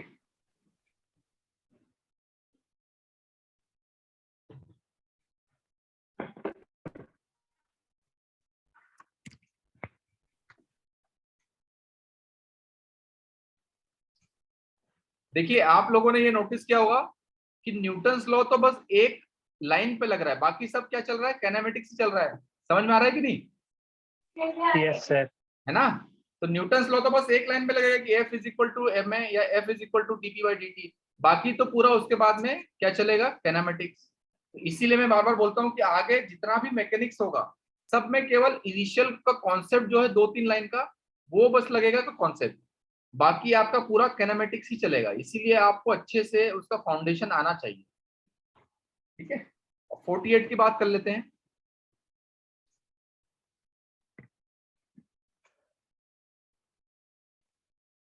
48 कह रहा है a particle is moving under force F is equal to 2 I cap minus 3 J cap। तो हमसे पूछा है कि which of the following is correct, ठीक है। तो अब बताइए मुझे फोर्स क्या होता है? Mass into acceleration is equal to 2 I cap minus 3 J cap। तो यहां से हमारा AX कितना दिया हुआ है, इसका मतलब क्या है? 2/m और AY कितना है? -3/m, ठीक है। अच्छा AX क्या होता है? dvx/dt।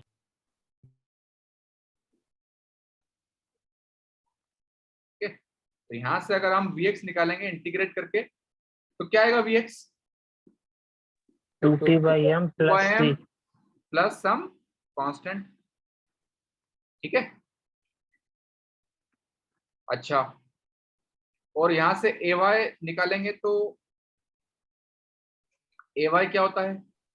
dvy/dt, ये दिया हुआ है -3/m, ठीक है। तो यहां से Vy कितना हो जाएगा? यहां से Vy हो जाएगा -3t/m plus some other constant d। अच्छा Vx क्या होता है? x डॉट होता है और Vy क्या होता है? y डॉट, ठीक है। और हमसे पूछा है कि इनमें से रिलेशन कौन सा सही है, तो ये जो linear combination of x dot और y डॉट दिया हुआ है, ठीक है। तो अब एक बात बताइए मुझे, इन दोनों को सम करेंगे तो कौन से कोफिशिएंट्स मल्टीप्लाई करेंगे कि समेशन कांस्टेंट हो जाए? देखिए यहाँ पर 2 है पॉजिटिव में, यहाँ पर 3 है नेगेटिव में, तो अगर यहाँ पर हम 3 से मल्टीप्लाई कर दें और यहाँ पर 2 से मल्टीप्लाई कर दें और दोनों को ऐड कर दें तो टाइम वाला टर्म 0 हो जाएगा। Yes sir. हाँ है ना। तो यहाँ से अगर हम करें 3x dot plus 2y dot, ये लीनियर कॉम्बिनेशन अगर लें तो ये हो जाएगा 60/m plus 3c minus 60/m minus 2d, ठीक है। 60/m से 60/m तो कैंसिल हो गया, तो 3c प्लस माइनस 2d ये सब कांस्टेंट है। Yes sir. क्या आया? 3x dot plus 2y dot is equal to constant, ठीक है। तो आंसर क्या हो जाएगा इसका? डी।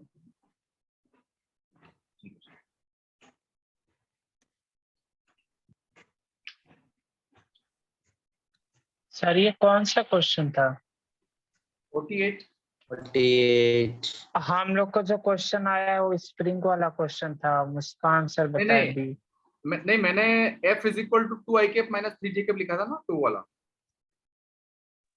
अच्छा गलत क्वेश्चन ही लगा गया, ठीक है सर।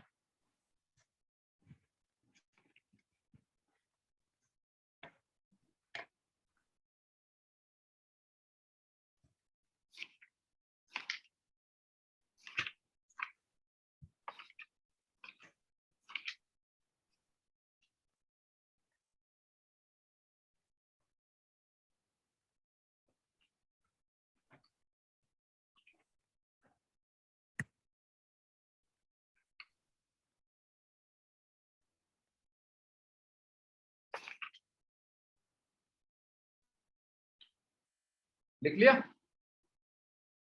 Yes sir. ओके, आप एक काम कीजिए, आप होमवर्क में कर लीजिए, तो आपको बात क्लियर समझ में आ गई नहीं? करना क्या है, न्यूटन्स लॉ का बस एक ही स्टेटमेंट होता है, F बराबर ma होता है या F बराबर dp/dt होता है। उसके बाद में सारा का सारा हम क्या कर रहे हैं, किनेमेटिक्स कर रहे हैं। समझ गए सब? Yes sir. ठीक है ओके। तो अब आप लोग होमवर्क लिख लीजिए जो आपको करना है।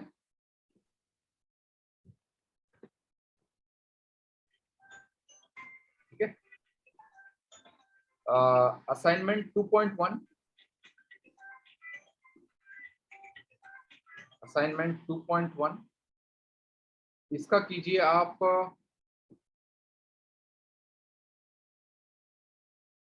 क्वेश्चन नंबर,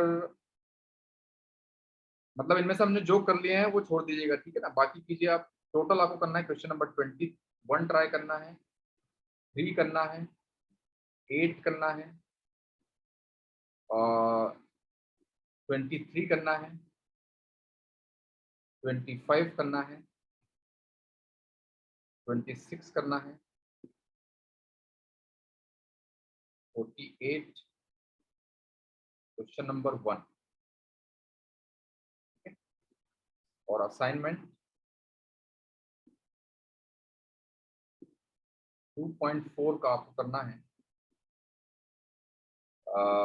NAT का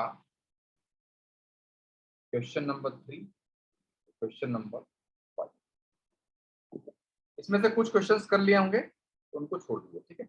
और मैं आपको आज जो है अपलोड करा दूंगा एप्लीकेशन पे PDF जो भी है, असाइनमेंट नंबर 2 जो कि पूरा न्यूटन्स लॉ है, ठीक है। 21, 3, 8, 23, 25, 26, 48, 1 और 2.4 का NAT 3, 1, ठीक है। ओके सर, तो अब हम क्या करेंगे कि जो भी क्लास में टॉपिक पढ़ा है और उसी के फिर जितने भी 5, 7, 10 सवाल है वो होमवर्क में कर लेंगे, साथ साथ में करते जाएंगे, ठीक है ना, ताकि आपको भी थोड़ा इजी रहे। एक साथ करने में थोड़ा डिफिकल्ट हो जाता होगा ना। Yes sir. है ना? ओके, तो असाइनमेंट हम साथ साथ में करेंगे। और अभी क्या टाइम हुआ है, 15 मिनट बाकी है, ठीक है, कर सकते हैं। सर, हाँ पूछिए। सर ये कह रहे हैं अगर बुकलेट आ भी जाती है तो भी आप PDF अपलोड करवा दीजिएगा, मना मत करिएगा। बिल्कुल बिल्कुल बिल्कुल करवा दूंगा मैं, क्योंकि पुराने स्टूडेंट्स के लिए थोड़ा कन्वीनियंस रहेगा ना। ठीक है,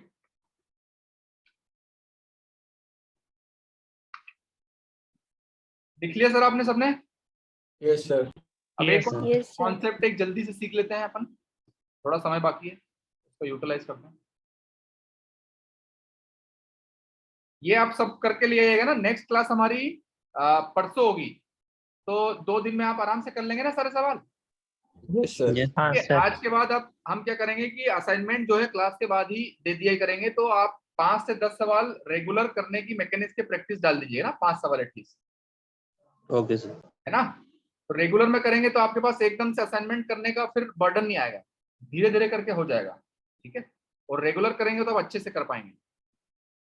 ओके, और डिस्कस हम एक साथ करेंगे, बट असाइनमेंट आपको मैं थोड़ा थोड़ा देता रहूंगा, और आपको ये भी पता लगेगा कि ये क्वेश्चन किस टॉपिक का है। ओके, तो अगला कॉन्सेप्ट हम देखते हैं, ठीक है ना। तो ये तो हमने बेसिक्स ऑफ न्यूटन्स लॉ कर लिया है। अब अगला कॉन्सेप्ट हम देखते हैं, अब हम स्पेसिफिक केसेस पढ़ेंगे अलग अलग, ठीक है। तो अगला कॉन्सेप्ट हम देखेंगे वो है ड्रैग फोर्स।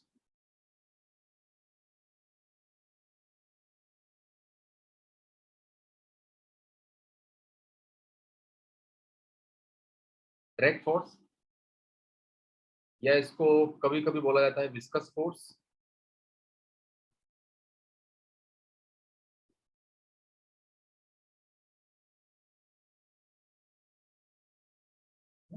जनरली बात कर रहा हूं मैं, जनरली ड्रैग फोर्स जो है वो एयर के लिए बोला जाता है, और विस्कस फोर्स किसके लिए बोला जाता है?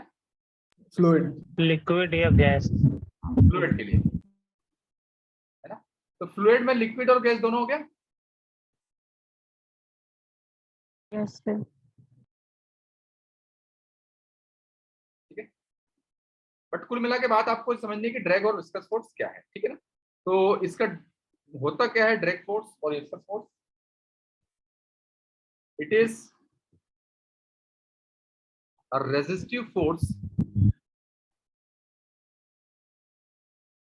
a resistive force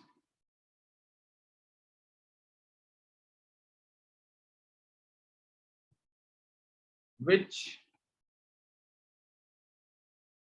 has the direction इसकी डायरेक्शन किधर होती है बताइए मुझे, ड्रैग फोर्स की?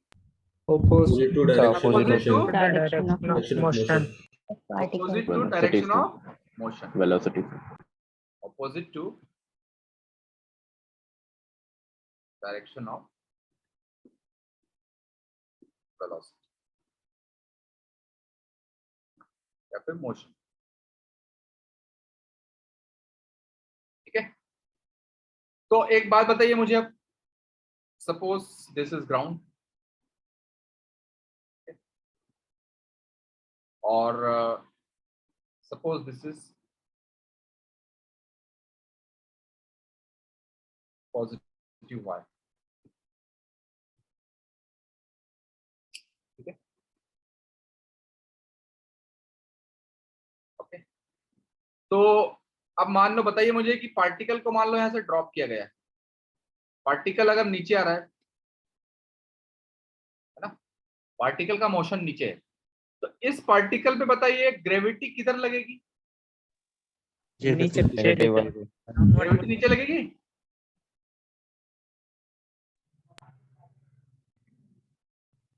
अच्छा, इस पार्टिकल के बताइए मुझे ड्रैग फोर्स किधर लगेगा? ऊपर की तरफ। देखिए मोशन इसका नीचे है तो drag force opposite to motion लगेगा, तो ड्रैग फोर्स किधर लगेगा? ऊपर लगेगा। अब यहीं पे देखिए, अगर कोई पार्टिकल है, अगर मैंने उसको ऊपर थ्रो किया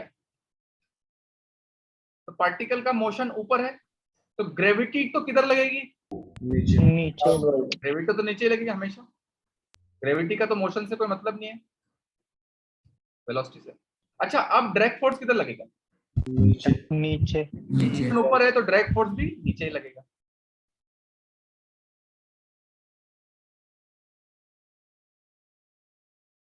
ये बात क्लियर है सबको? यस यस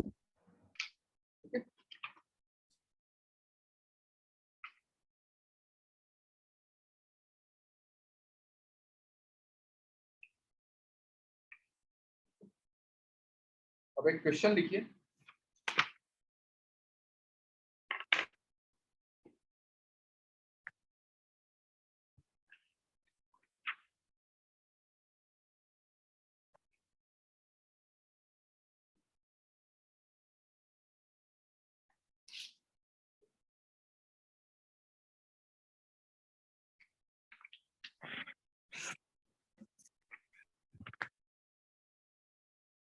क्वेश्चन आप ये लिख लेना सबने।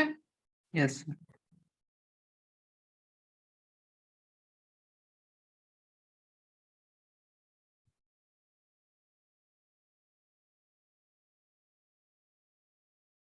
क्वेश्चन देखिए, असाइनमेंट 2.2 सब प्रीवियस स्लाइड नंबर 1। एक मिनट। अ पार्टिकल, इसके इनिशियल्स हैं, a particle travels the medium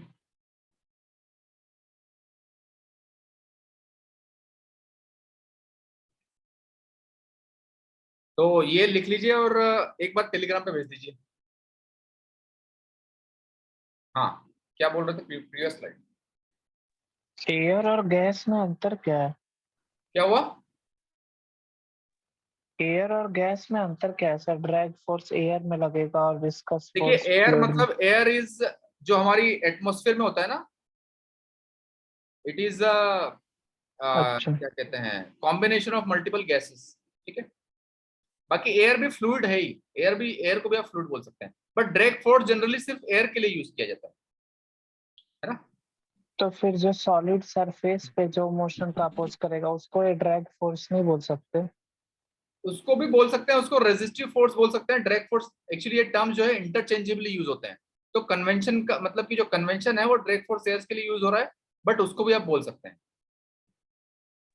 कुल मिला के मतलब बात है ओवरऑल कि रेजिस्टिव फोर्स है वो। अच्छा ठीक है। बाकी तो फिर नाम की बात है। ओके, डिफरेंशिएट है। क्या हुआ? क्या एयर पूछ रहा है? की डेंसिटी कम होगी और गैस की इन जनरल ज्यादा हो सकती है, इस वजह से डिफरेंशिएट किया गया। सर आपका क्वेश्चन थोड़ा क्लियर नहीं आ पा रही है वॉइस। क्वेश्चन तो वही पूछ रहा था कि एयर और गैस में डिफरेंशिएशन डेंसिटी किया गया क्या? एयर और गैस में बस ये डिफरेंशिएशन होता है, gas is for example oxygen is a gas, nitrogen is a gas, but air is a combination of 70-75% nitrogen होता है, फिर ऑक्सीजन होता है, फिर कार्बन डाइऑक्साइड होता है। तो एयर इज अ कॉम्बिनेशन, जो हमारे एटमॉस्फेयर में होती है ना उसको एयर बोलते हैं।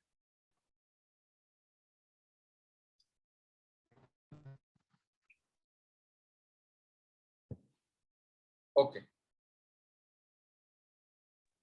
डी आएगा सर उसका। क्या आंसर आ रहा है?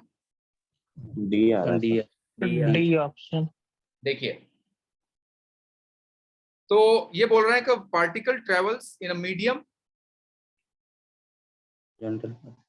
Particle travels in a medium along horizontal linear path. ठीक है, तो सपोज ये हॉरिजॉन्टल लीनियर पाथ में मूव कर रहा है, सपोज एक्स एक्सिस की तरफ मूव कर रहा है। The initial velocity of the particle is v not. ठीक है, इनिशियली जो है पार्टिकल की वेलोसिटी जो है वो v नॉट है, t इज इक्वल टू 0 पे। And the viscous force acting on the particle is proportional to its instantaneous velocity. तो बताइए विस्कस फोर्स इस पार्टिकल पे लगेगा तो किधर लगेगा? प्लस एक्स में लगेगा, माइनस एक्स में लगेगा? माइनस पे इधर लगेगा फोर्स, और इसने ये बोला है कि force is proportional to velocity, instantaneous velocity. In the absence of any other forces calculate the velocity as a function of time. ठीक है, तो सबसे पहले force is equal to proportional to velocity है। तो सबसे पहले बताइए मुझे फोर्स क्या होगा?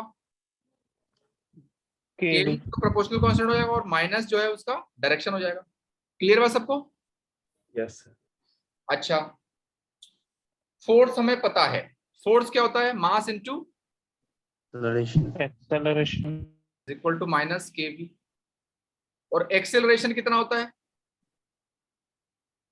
Sir minus KV nothing but minus K by M into velocity. तो यहां से हो जाएगा dv by v is equal to minus K by M into dt, है ना? टाइम 0 से स्टार्ट हो रहा है और 0 टाइम पे वेलोसिटी दी हुई है इसने v। सपोज टाइम t पे आ रहा है, ठीक है, v नॉट दी हुई है, t पे सपोज वेलोसिटी v। ठीक है, तो यहां से हो जाएगा इसका इंटीग्रेशन क्या हो जाएगा? ln v by v naught is equal to minus k t by m plus c नहीं आएगा, वो डेफिनेट है ना। ठीक है, तो यहां से आ जाएगा v is equal to v naught e to the power minus k t bye,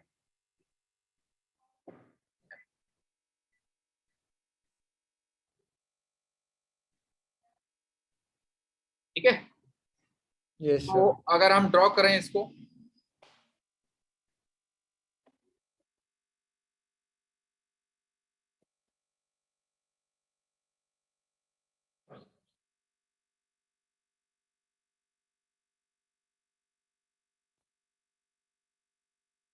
तो एक बात बताइए मुझे, सबसे पहले तो यहां पर एक्सपोनेंशियल ग्राफ है। Yes sir. और एक्सपोनेंशियल का कोफिशिएंट क्या है यहाँ पे? माइनस माइनस में है, मतलब ये एक्सपोनेंशियली डिकेइंग होगा। यस अगर t टेंड्स टू इंफिनिटी होगा तो ये कहां पे जाएगा ग्राफ? सर 0 पे। 0 पे जाएगा, क्योंकि एक्सपोनेंशियल माइनस इंफिनिटी 0 होता है। तो t टेंड्स टू इंफिनिटी पे तो 0 पे जाएगा। ठीक है, t इज इक्वल टू 0 पे क्या है? v नॉट है जो कि दिया हुआ है ना। तो t इज इक्वल टू 0 पे तो v नॉट है, और बाकी फिर एक्सपोनेंशियली डिकेइंग करके ये इंफिनिटी पे 0 हो जाएगा। तो इसका ग्राफ कुछ किस तरह से होगा? ऑप्शन डी इस तरह से होगा। ठीक है, तो ये हो जाएगा ऑप्शन डी। ओके, अब बताइए मुझे ऑप्शन ए में क्या दिक्कत है? सर इंक्रीजिंग है। ऑप्शन ए में इंक्रीजिंग है ना, तो ये तो गलत हो जाएगा। ऑप्शन बी में क्या दिक्कत है बताइए मुझे। सर एक्सपोनेंशियल ऑप्शन बी में दिक्कत ये है कि एक्सपोनेंशियली में t टेंड्स टू इंफिनिटी पे जीरो जाता है, देखिए असिम्प्टोटिकली जीरो जा रहा है। लेकिन ऑप्शन बी में देखिए वो एक्स एक्सिस को क्रॉस करने वाला है, टी एक्सिस को, यस सर। है ना, तो ऑप्शन बी भी नहीं होगा। ऑप्शन सी में क्या दिक्कत है, ऑप्शन सी तो होगा ही नहीं क्योंकि लीनियर दिया हुआ है और हमारा ग्राफ एक्सपोनेंशियल है, तो ऑप्शन डी हो जाएगा। क्लियर है सबको ये? Yes sir. यस। अच्छा अब आप होमवर्क में करके लाइएगा। सर ऑप्शन नंबर बी एक बार फिर से एक्सप्लेन कर दीजिए। हाँ एक बार बता रहे हैं, होमवर्क में करके लाइएगा इसी का, असाइनमेंट 2.2 का ही, ब्रेक का ही है, 7 नंबर क्वेश्चन।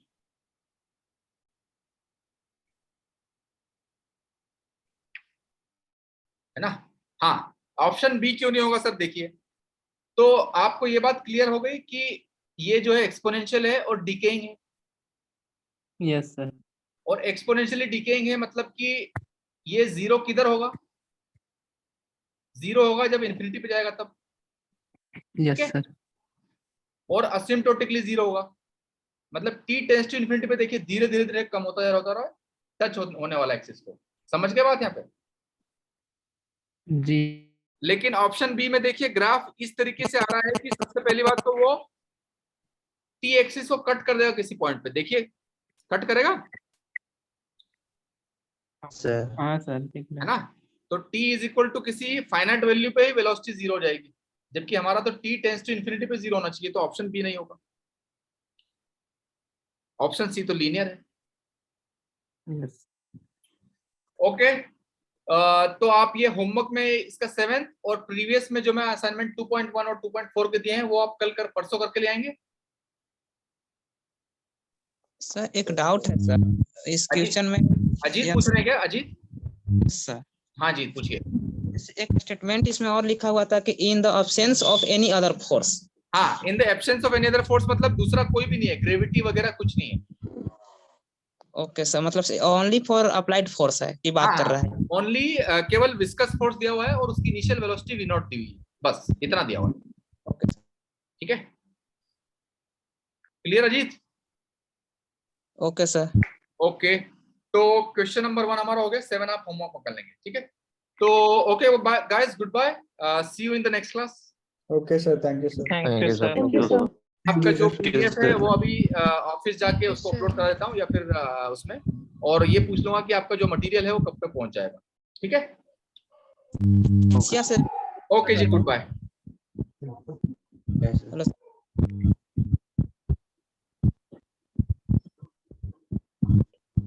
सर एक एशिया से कुछ डाउट था, पूछना था सर। कौन अजीत बोल रहे हैं? Yes sir. हाँ क्या क्या डाउट है आपके? जैसे ये है ना कि इनेशिया की वजह से तो कोई मतलब इनेशिया is resistance of moving particle और मोशन। हाँ, बट मैं ये जानना चाहूंगा सर कि इनेशिया मास की वजह से मतलब होता है, बट तो इनर्शिया मास के प्रोपोर्शनल ऐसे होता है कि जितना ज्यादा मास होगा उस पार्टिकल को आगे बढ़ाने के लिए उतनी ज्यादा फोर्स की आवश्यकता होगी। इनर्शिया का मतलब ये होता है। मुझे वो डाउट नहीं है सर। हाँ हाँ डाउट ये है ना कि मैं फाइनली ये जानना चाहूंगा कि किसी भी बॉडी में या किसी भी पार्टिकल में, किसी कोई भी चीज में मास क्यों होता है? मास का आखिर वो मास क्यों होता है? यस सर, कोई भी चीज मतलब कोई बॉडी है वो मास मतलब कि अरे वो मास क्यों होता है वो तो आप रिलेटिविस्टिक और हाई एनर्जी फिजिक्स की बात कर रहे हैं। इसका जो आता है मास किसी भी पार्टिकल में वो आता है हिग्स मैकेनिज्म से। हिग्स मैकेनिज्म से आता है मास। किसी भी पार्टिकल का, सबएटॉमिक पार्टिकल का मास जो आता है वो हिग्स मैकेनिज्म से एक्वायर करता है मास। तो हिग्स बोसॉन आपने सुना होगा नाम कभी? यस सर, मैं सुना। हाँ तो वो हिग्स बोसॉन जो है वो मास प्रोवाइडर है। Okay sir. तो एक तरह से क्या होता है कि हिग्स बोसॉन एक ऐसा पार्टिकल्स होते हैं कि कोई भी ऑब्जेक्ट मूव करता है ना तो वो हिग्स फील्ड ऑलवेज यूनिवर्स में प्रेजेंट रहती है। तो मास पार्टिकल मूव करता है तो हिग्स जो है ऐसा विस्कस मीडियम करता है काम, तो इसीलिए वो मास का काम हो जाता है। मतलब सर हिग्स फील्ड एक हाइपोथेटिकल मीडियम है या फिर रियल? हाइपोथेटिकल नहीं है, वो रियल फील्ड है जो कि यूनिवर्स में होता है। हाइपोथेटिकल नहीं है, क्वांटम फील्ड है वो एक हिग्स फील्ड। एवरीवेयर क्योंकि मास तो एवरीवेयर होता है ना। Yes sir. ठीक है। तो सर हाँ जी। सर जो न्यूटन के थर्ड लॉ पे एक डाउट हो रहा है। हाँ। आपने जो एग्जांपल दिए वो तो एक बॉडी से अगर दूसरा बॉडी कांटेक्ट होता है तभी रिएक्शन और रिएक्शन होता है। हाँ, अगर कांटेक्ट में नहीं है तो भी होगा सर। जैसे फॉर एग्जांपल आप पार्टिकल मान लो अर्थ के ग्रेविटी में फॉल कर रहा है, ठीक है, तो ग्रेविटी जो है वो पार्टिकल को नीचे पुल कर रही है ना, बट पार्टिकल अर्थ को ऊपर पुल कर रहा है, बट अर्थ का मास इतना ज्यादा होता है कि हमें उसका इफेक्ट दिखता नहीं है।